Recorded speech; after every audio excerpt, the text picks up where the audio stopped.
وبركاته. الحمد لله رب العالمين والصلاة والسلام على أشرف الأنبياء والمرسلين وعلى آله وصحبه أجمعين. ربنا لا علم لنا إلا ما علمتنا إنك أنت العليم الحكيم. رب اشرح لي صدري ويسر لي أمري واحلل عقدة من لساني يفقهوا قولي. اللهم افتح علينا فتوح العارفين كما فتحت على أنبيائك وأوليائك وعبادك الصالحين. اللهم لا سهل إلا ما جعلته سهلا وأنت تجعل الحزن إذا شئت سهلا. اللهم ربي يسر ولا تعسر برحمتك يا أرحم الراحمين. اللهم أنت ربي لا إله إلا أنت خلقتني وأنا عبدك وأنا على أهلك وعليك ما استطعت. أعوذ بك من شر ما صنعت بك بنعمتك علي وذنبي فاغفر لي فإنه لا يغفر الذنوب إلا أنت. أعوذ كلمات الله التامات التي لا يجاوزهن بر ولا فاجر من شر ما خلق وذرأ وبرأ من شر ما ينزل من السماء ومن شر ما يعرج فيها ومن شر ما ذرأ في الأرض ومن شر ما يخرج منها ومن شر فتن الليل والنهار ومن شر طوارق الليل والنهار إلا طارقا يطرق بخير يا رحمن. Yang dihormati pengurusi majlis, yang diraikan pengurusi surau seluruh ahli jawatan kuasa suara, tuan-tuan imam, bila siap pimpinan PAS kawasan, muslimin muslimat yang dirahmati dan diberkati oleh Allah Subhanahu wa taala. Alhamdulillah, bersyukur kepada Allah Subhanahu wa taala pada malam yang mulia ini dapat kita berkumpul dan bertemu dalam surah Mujahidin. Nama Mujahidin hebat. Ada Arab. Kita yang berada dalam surah ni sehebat nama. Jangan nama je hebat. Orang yang ada dalam surah. Kan? Jadi insyaAllah mudah-mudahan kalau kita tengok Islam ni, dia ambil kira juga nama yang diberi. Sebab itulah Islam suruh kita tukar kalau sekiranya nama anak kita tu tak berapa sesuai. Kan? Islam suruh tukar. Pasal apa? Pasal biar nama tu melambangkan kepribadian seseorang. Orang Arab, ada orang Arab bila sebut nama orang dah gerun dah. Kan? Contoh dia Sakhar. Orang kan? Sakhar. Orang dengar pun Masya Allah. Abdul Rahman bin Sakhri. Kalau tuan-tuan muslimin muslimat pernah baca sejarah Abdul Rahman bin Sakhri, dia adalah merupakan salah seorang khalifah Umayyah yang masih terus kekal dengan kepimpinan dia walaupun setelah diguling Daulah Umayyah, naik Daulah Abbasiyah, tapi Abdul Rahman bin Sakhri ni terus memerintah di atas nama Daulah Abbasiyah, Daulah Umayyah, kan? Mana kata nama pun dah orang ingat gerun. Orang sebut Mujahidin, Masya Allah. Jadi harap-harap kita yang ada dalam ni pun Mujahidin juga lah. Jangan kita ada dalam ni. Jadi sahabat-sahabat, ada bila sebut kita Al-Marhum, tuan guru kita Al-Fadil, Ustaz Fadil Nur, anda teringat kata-kata yang lain yang pernah disebut. Dia kata jangan berlalu walaupun satu detik masa kamu tanpa kamu memikirkan berkaitan dengan Islam. Cuba terbayang ya, Masya Allah. Al-Marhum telah buktikan bahawa dia mati dalam perjuangan Islam.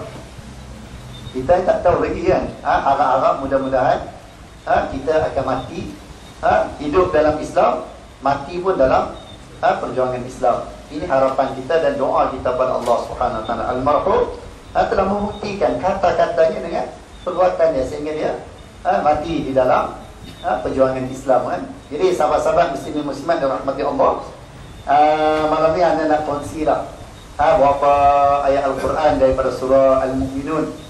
InsyaAllah mudah-mudahan ianya akan memberi panduan dan pedoman dalam kehidupan kita. A'udzubillahi minasyaitonirrajim. Bismillahirrahmanirrahim. Hatta idza jaa ahadahumul maut qala rabbi irji'un la'alli a'malu salihan fima tarakt kalla innaha kalimatun huwa qailuha wa min waraihim barzakhun ila yawmi yub'atsun فإذا نفخ في الصور فلا أنساب بينهم يومئذ ولا يتساءلون فمن ثقلت موازينه فأولئك هم المفلحون ومن خفت موازينه فأولئك الذين خسروا أنفسهم fi jahannam khalidun bal fawjuhahum an-nar wa hum fiha karihun. Sadaqallahu al-azim. Kita akan cuba berkongsi beberapa ayat di surah Al-Mu'minun ni. InsyaAllah mudah-mudahan ianya boleh memberi suntikan semangat untuk kita menjadi hamba yang bersedia untuk bantu dan tolong agama Allah Subhanahu Wa Taala. Di mana Allah Subhanahu Wa Taala berfirman, hatta idza jaa ahadahumul maut. Apabila datang kematian kepada kita, lalu masa itu kita minta, Rabbirji'un, ya Allah, hantarlah kami balik ke dunia. Bila dah datang kematian pada kita, baru nak minta Allah Ta'ala hantar balik ke dunia.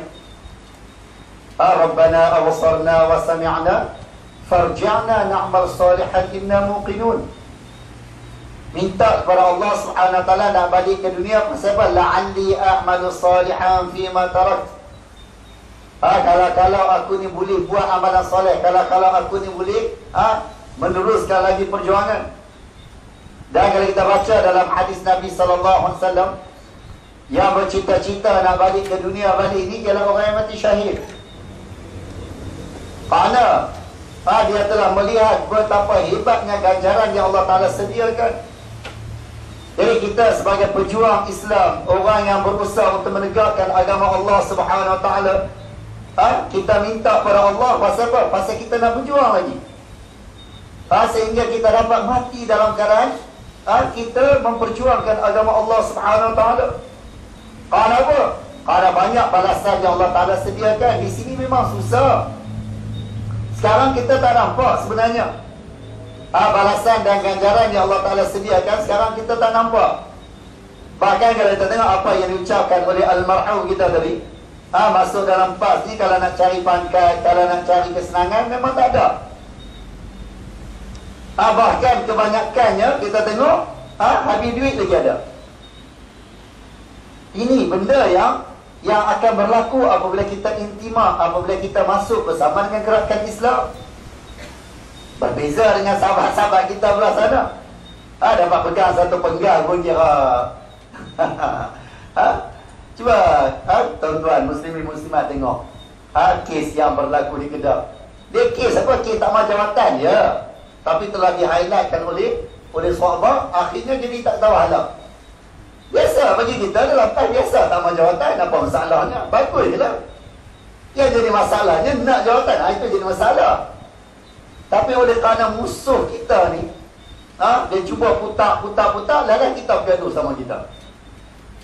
Kalau kita tengok, kalau kita betul-betul tak istiqamah, atau kalau kita tak pandai tengok benda yang dimainkan oleh musuh kita, memang akhirnya kita akan bergaduh sama-sama kita.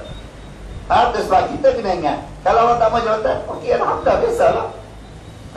Sebab tu kita jenuh tanya, kau ni macam mana? Ini macam mana? Jenuh, nak lantik AJK calonnya pun jenuh. Semua tolak. Saya tak menang lagi kan? Jangan baik. Jangan baik. Kalau kita belum diuji oleh Allah Subhanahu Wa Taala, kemungkinan suatu hari nanti, wallahu alam, kalau sekiranya kita tak melalui proses tarbiyah, kalau kita abaikan proses atau program tarbiyah, tak mustahil suatu hari nanti bila kita dapat tahu Putrajaya, kita pula beroboi. Kita pula mencantas sesama kita. Tak mustahil. Sebab itulah perlu kita yang mengaku pejuang Islam, yang mengaku nak menegakkan agama Allah Subhanahu Wa Taala, melalui proses tarbiyah. Kerana tarbiyah ni adalah merupakan kekuatan kepada umat Islam, kekuatan kepada pejuang Islam. Kita baca sejarah bagaimana mereka yang ditarbiyah oleh Nabi SAW, akhirnya mereka dapat menguasai dunia. Ini orang yang ditarbiyah oleh Nabi SAW. Kita kadang-kadang nak menguasai kawasan, nak menguasai negeri dalam susah. Pasal apa? Kerana kita tak melalui proses tarbiyah. Ahli-ahli kita ni kadang-kadang menceramuk. Memanglah kita tak jadi masalah, ahli orang masuk tak jadi masalah. Tapi dalam masa yang sama, jangan kita abaikan program dan proses tarbiyah tu. Jangan kita abaikan. Kerana tanpa melalui proses tarbiyah, akhirnya orang akan kecundang. Kita tengok apa yang berlaku sekarang ni. Pusing satu Malaysia. Pasal apa? Selamatkan akidah. Akidah siapa? Lari daripada perjuangan Islam. Akidah apa? Tuan-tuan nampak? Tajuk apa? Selamatkan akidah umat. Umat ke tajuk selalu ceramah merata-rata. Akidah siapa? Benda ni kita sebut dulu lagi. Kita sebut lama dah benda yang berkaitan dengan akidah. Bahkan bila kita tengok dalam perlembagaan kita, itu adalah menjadi dasar kita. Benda yang menjadi asas kepada perjuangan kita.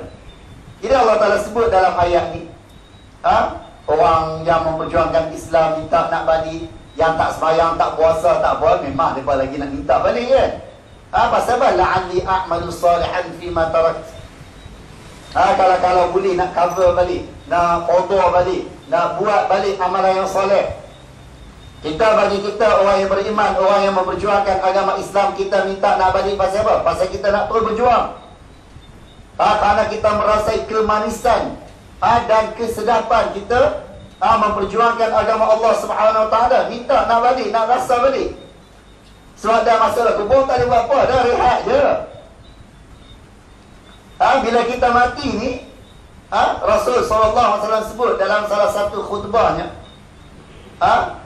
selepas mati ni tak ada musta'tibin, kata Rasul SAW. Takkan penat, takkan susah, takkan apa dah, kata Rasul SAW.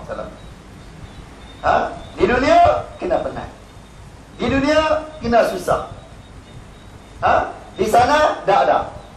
Semayang tak kena, puasa tak kena, berjuang Islam tak kena, ceramah pun tak payah pergi dah, tak payah mengajar dah, duduk kan.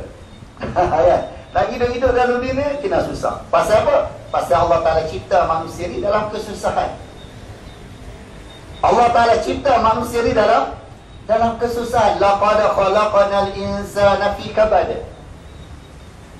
Allah Subhanahu Wa Ta'ala cipta manusia ni fi kabad, duduk dalam kesusahan. Kalau kita tengok botol, ayam duduk dalam botol. Ayam duduk dalam botol. Mana kanan botol, kiri botol, atas botol, bawah botol. Itulah keadaan manusia. Kanan susah, kiri susah, atas susah, bawah susah, semua susah. Kalau dah susah, bertentu biar kita susah kerana Islam. Biar kita susah kerana bantu dan tolong agama Allah Subhanahu Wa Taala. Menentang agama Allah, susah tak? Susah. Menentang perjuangan Islam, susah tak? Susah. Jadi biar kita pilih kesusahan kita tu dalam membantu dan menolong agama Allah Subhanahu Wa Taala. Kerana dengan kita membantu dan menolong agama Allah Ta'ala ni, kalau kita susah pun kita akan dapat ganjaran dan balasan yang hebat di sisi Allah Subhanahu Wa Ta'ala. Ini benda yang Allah Ta'ala nak nyatakan pada kita. Jadi kita minta, la'alli a'malu salihan fima tarakt. Allah Ta'ala katakan, tak boleh dah. Tak boleh dah. Sebab itulah tuan-tuan muslimin muslimat yang rahmati Allah, nyawa yang masih ada, akal fikiran yang masih waras ni, tenaga yang masih ada yang Allah Ta'ala bagi kita, kita gunalah untuk bantu dan tolong perjuangan Islam. Dan balik ke sana nanti tak ada buat apa dah. Kita jangan tunggulah setengah-setengah tu tunggu pencin. Janganlah mengarut je kadang-kadang. Bukan nak sudah iktidak, mana kata bagi sokongan, bagi orang apa? Bersama dengan gerakan Islam. Kerana kita nak tunggu masa pencin, nak tunggu masa tua, so belum tentu lagi kita boleh sampai tua. Dia bila tua, bila pencin, dia lain cerita pula. Anak pernah jumpa seorang cikgu. Minta maaf, ini contoh, cerita contoh je. Anak kata, cikgu, bila lagi cikgu nak main ni sekali ni, bila lagi? Dia kata, insyaAllah Ustaz pencin so, insyaAllah. Aktif sikit dia tak pencin tu. Kabarlah anda bertunggu dia pencin. Jumpa, cikgu dah pencin dah macam mana cikgu? Allah, dia kata tak dan juga. Dia kata tak dan juga. Anda tahu pasal apa cikgu kata tak dan? Dulu cikgu kata pencin okey. Dia tahu Ustaz, dulu masa saya jadi cikgu dulu, saya ada gaji, ada allowance. Dia ada gaji, ada allowance. Sekarang bila pencin, Pencen dah tinggal dapat apa? Gaji dah tinggal separuh kan, pencen tak separuh. Allowance pun tak ada. Jadi kalau tak buat overtime,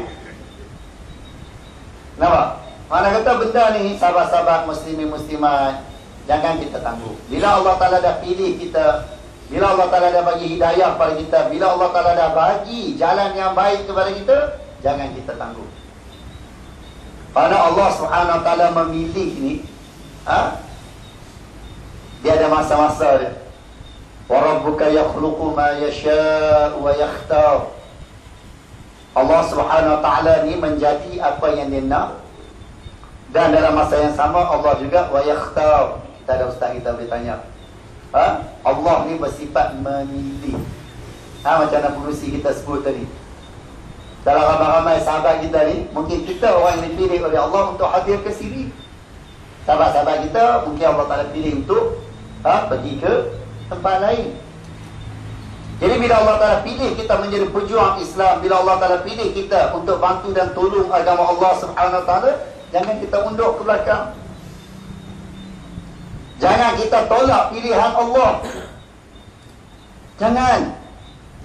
Kerana tawaran yang Allah Ta'ala bagi ini kadang-kadang bukan selama-lamanya. Kalau sekiranya kita tak jaga tawaran tersebut, kita tak jaga betul-betul pilihan Allah Subhanahu Wa Ta'ala ni, takut-takut Allah Ta'ala tarik balik. Berapa ramai mereka yang dulu bersama dengan gerakan Islam, bersama dengan perjuangan Islam, tapi akhirnya gugur di pertengahan jalan. Kerana apa? Di antaranya ialah kerana mereka tidak menjaga apa yang Allah Ta'ala, atau mereka tidak menjaga pilihan Allah Subhanahu Wa Ta'ala. Bila Allah Ta'ala pilih, kita kena jaga dan kita kena usaha untuk menyuburkan lagi benda. Jadi sahabat-sahabat muslimin muslimat yang rahmati Allah, Allah Subhanahu Wa Ta'ala sebut wa min waraihim barzakhun ila yaumi yub'atsun. Kita akan berada dalam barzakh, berada dalam alam kubur sehinggalah ke hari dibangkitkan, sehinggalah hari kiamat. Ini keadaan kita setelah kita meninggal dunia. Kemudian Allah Subhanahu Wa Ta'ala sebut fa idza nufiqa fis sur fala ansaba bainahum yawma idzin wa la yatasaalun. Apabila ditiup sangkakala kali yang kedua, kata ulama, maka pada hari itu tidak ada lagi hubungan kekeluargaan. Fala ansaba bainahum, tidak ada lagi hubungan kekeluargaan pada masa itu. Pasal apa Allah Ta'ala sebut ansab, hubungan kekeluargaan? Pasal dalam perjuangan Islam, hubungan kekeluargaan adalah merupakan salah satu perkara yang boleh menguatkan perjuangan Islam, yang boleh menguatkan dakwah. Kita lihat sejarah al-sirah Nabi SAW. Pasal apa Nabi ni, secara adatnya, yang lain tu Allah Ta'ala bagi kan, kita tengok. Pasal apa Nabi boleh bergerak dengan lancar ketika Abu Talib masih hidup? Tak lain dan tak bukan ialah kerana hubungan kekeluargaan dan pengaruh Abu Talib yang begitu besar. Sebab itulah kita, bila kita nak bergerak dalam gerakan Islam ni, kita kena ambil kira hubungan kekeluargaan. Jangan kita bermusuh dengan keluarga kita. Dia kata apa, kita okey dulu, senyum je dulu. Ini awal-awal dah bangun dah, jangan. Pasal apa? Kuasa kita nak tarik. Kita nak tarik sokongan daripada keluarga kita. Dan keluarga yang paling dekat sekali ialah isteri kita dan suami kita. Kadang-kadang ada isteri yang belah sana, kadang-kadang suami Masya Allah hangit belah sini, yang isteri dia rentung belah sana. Jadi masa penamaan jalur tu, seorang-seorang belah sana, seorang-seorang belah sini. Apa cerita? Ini benda yang berlaku dalam masyarakat kita. Jadi sahabat-sahabat, Allah Ta'ala sebut, pasal apa sebut hubungan kekeluargaan? Kerana hubungan kekeluargaan ini sebenarnya memberi faedah kepada dakwah, memberi faedah kepada perjuangan Islam sebenarnya. Sebab itulah kita kena bina hubungan kekeluargaan ini, kena bina. Selain daripada kita bina hubungan ukhuwah Islamiyah, Hubungan kekeluargaan juga kita kena bina. Sebab kadang-kadang kita berhajat kepada saudara mara kita yang lain. Kadang-kadang. Jadi sebab itulah cuma di akhirat nanti Allah Ta'ala kata fala ansaba bainahum. Pada hari tersebut tak ada hubungan kekeluargaan. Tak ada hubungan kekeluargaan. Sebab itulah kita ni kena buat persiapan daripada sekarang ni. Dan di antara benda yang boleh mendatangkan pahala yang besar kepada kita ialah kita memperjuangkan agama Allah Subhanahu Wa Taala. Sembahyang dapat pahala, puasa dapat pahala, kita bayar zakat dapat pahala. Tapi bila kita tambah dengan memperjuangkan agama Allah Subhanahu Wa Taala ni lagi besar pahala. Seorang je yang dapat menyertai gerakan Islam dengan sebab kita, Rasulullah kata khairul laka min humurin ni'am. Kamu akan dapat pahala yang lebih baik daripada kamu mendapat harta yang banyak. Baru seorang kita dapat tarik sahabat kita, saudara mara kita, kaum kerabat kita bersama dengan gerakan Islam, bersama bantu dan tolong kerja-kerja Islam ni, besar balasannya. Jadi ini adalah sebagai persiapan kita.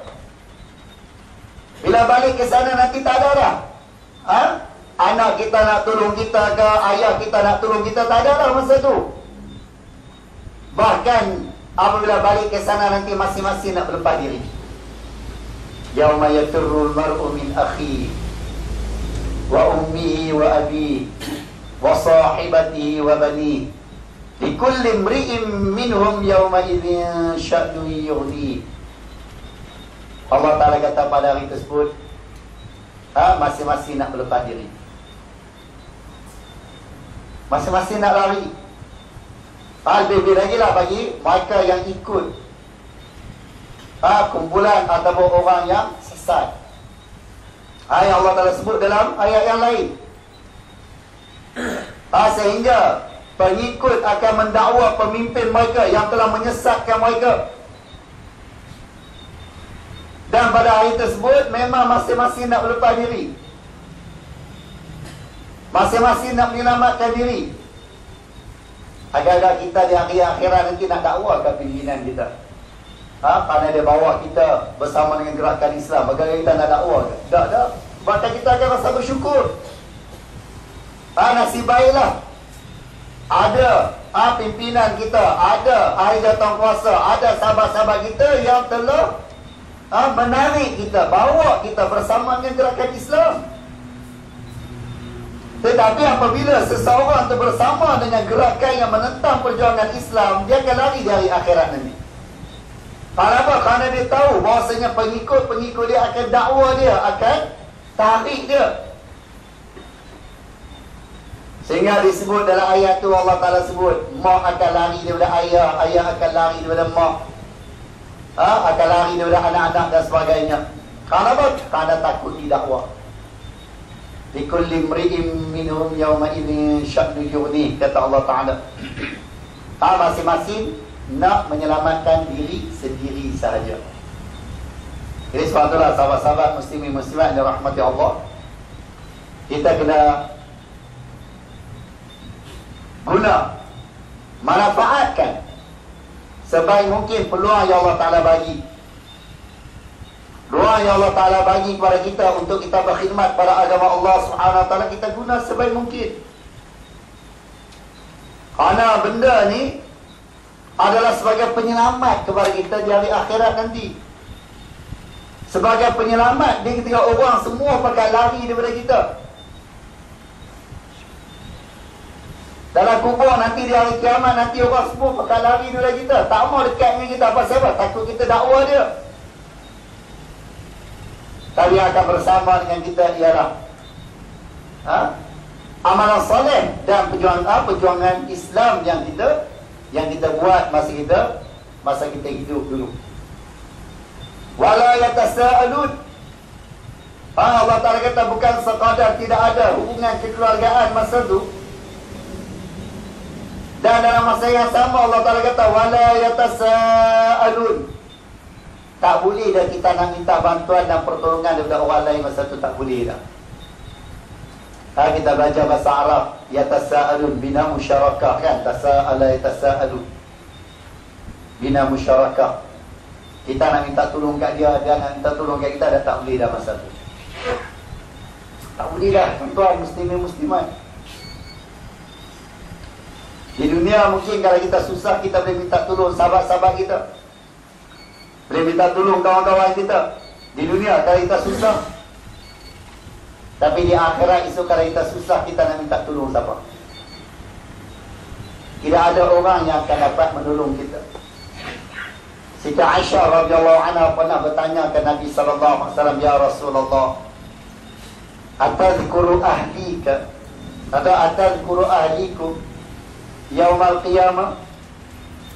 Wahai Rasulullah, adakah di sana nanti kamu masih ingat kepada keluarga kamu, wahai Rasulullah? Rasulullah kata, amma fi thalathin fala. Rasulullah kata, di 3 tempat ni atau 3 masa ni tak ingat, kata Nabi sallallahu alaihi wasallam. Yang pertamanya indal kitab.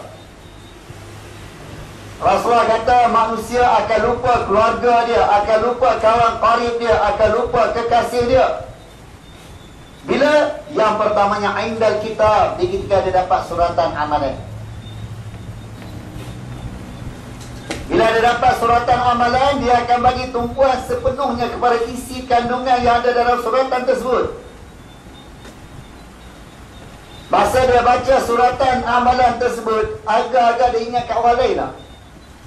Kita dapat putusan, temu juga, contoh dia baca. Masa dia baca tu agak-agak ingat kat orang lain lah. Tak ingat dah.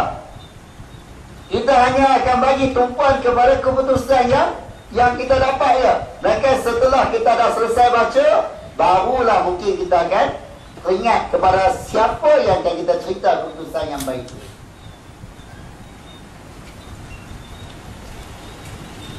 Fa'amma man utiya kitabahu biyaminihi fayaqulu umqra'u kitabiyah. Orang yang dapat suratan amalan sebelah kanan, kata Allah Ta'ala, dia akan tayang kat orang. Mai tengok. Bila kita tunjuk kat orang, tuan-tuan, muslimin muslimat, tentulah kita nak tunjuk yang terbaik, betul tak? Dan tidak ada pahala yang paling besar selain bila kita memperjuangkan agama Allah Subhanahu Wa Taala. Cuma nak berjuang agama Allah ni kena betul-betul lah. Esok memang dapat suratan amalan sebelah kanan. Baik, baca macam tengok Allah, 3 kupang, 4 kupang, 5 kupang, untung. Niaga memang untung, tapi untung apa? Memang untung niaga untung tak untung. Tengok-tengok 3 duit. Untung kan? Agak-agak tergamak dah kita nak tunjuk kat orang.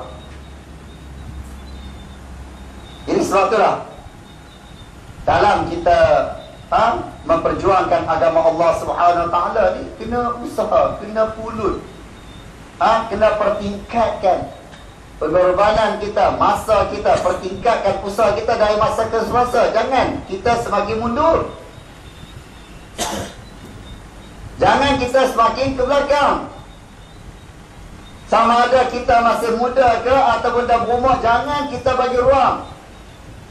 Kalau ada sahabat-sahabat kita yang agak dah berumur, dia tak apalah, ampun muda-muda lah. Tak apa, orang muda-muda tak apa. Dan dia mesti bersama dengan orang muda. Jangan tak apa, ampun muda-muda, lalu dia cabut ke belakang, senyap. Ini tak jadi. So kadang-kadang ada sahabat-sahabat kita yang jadi macam tu. Bukan apa, kita bimbang, kita takut. Pada peringkat awalnya markah kita dapat banyak. Banyak.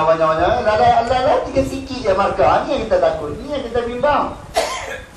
Sepatutnya bila kita dah dekat dengan garisan penamat, biarlah pahala kita ataupun markah kita semakin tinggi, semakin banyak. Bukan bila dekat garisan penamat, markah semakin menurun. Ini yang kita risau, yang kita bimbang. Jadi anak ajak sahabat-sahabat kita yang agak dah berumur lebih daripada kita, terus macam orang muda, Terus macam orang muda, semangat macam orang muda. Baru orang muda dia lebih semangat lagi. Sebenarnya kita muda-muda ni tumpang semangat orang yang lama. Bukan orang tua dah, orang lama. Jadi ini benda yang Allah Subhanahu Wa Taala sebut kepada kita.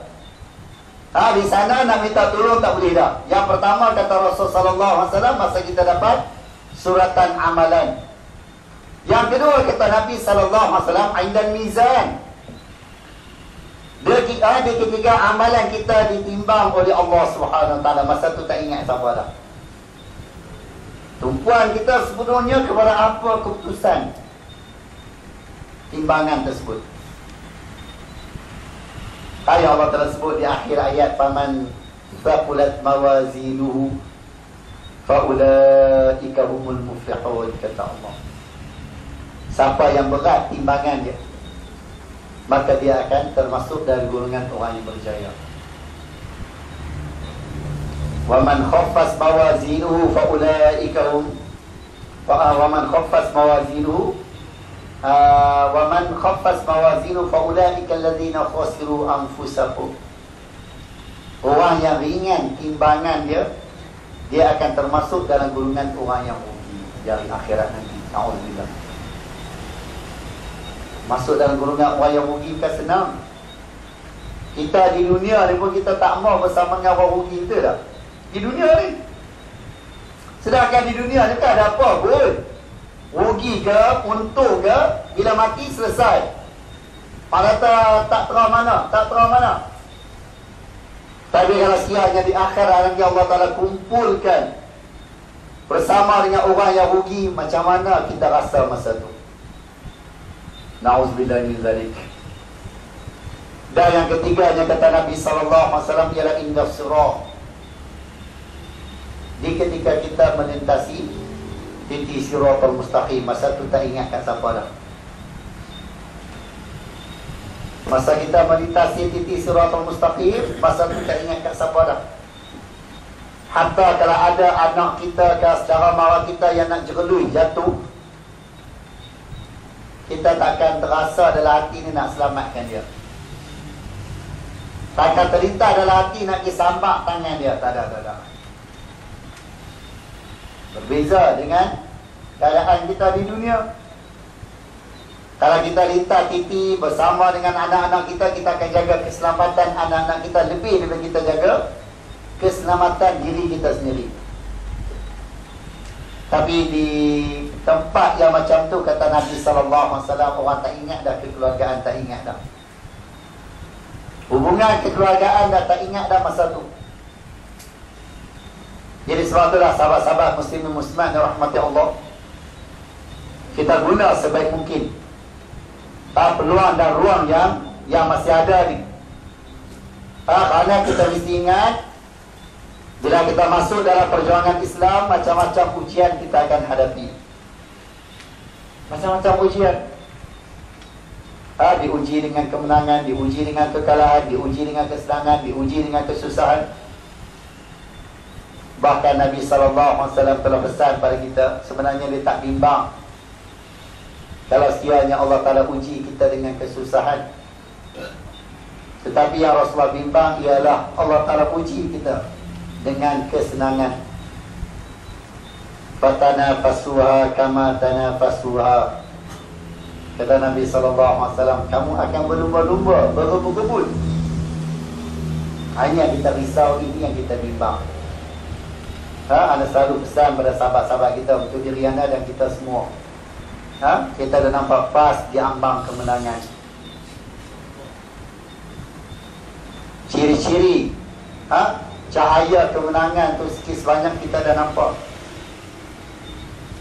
Cuma kita kena ingat, bukan mudah untuk kita mendapat kemenangan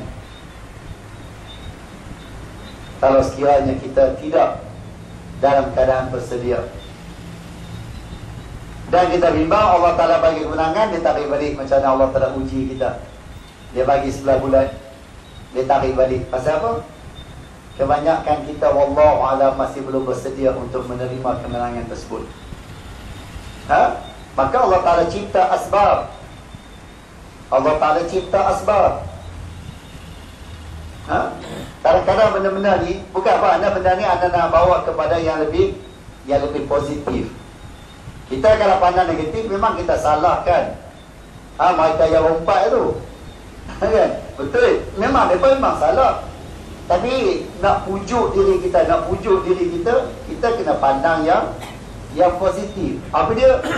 Kemungkinan kita masih belum bersedia untuk menerima hadiah kemenangan daripada Allah Subhanahu Wa Taala. Tapi trik ni insya-Allah kita dah bersedia, insya-Allah, mudah-mudahan. Trik ni insya-Allah kita dah bersedia. Mudah-mudahan Allah Taala bagi balik pada kita, mudah-mudahan.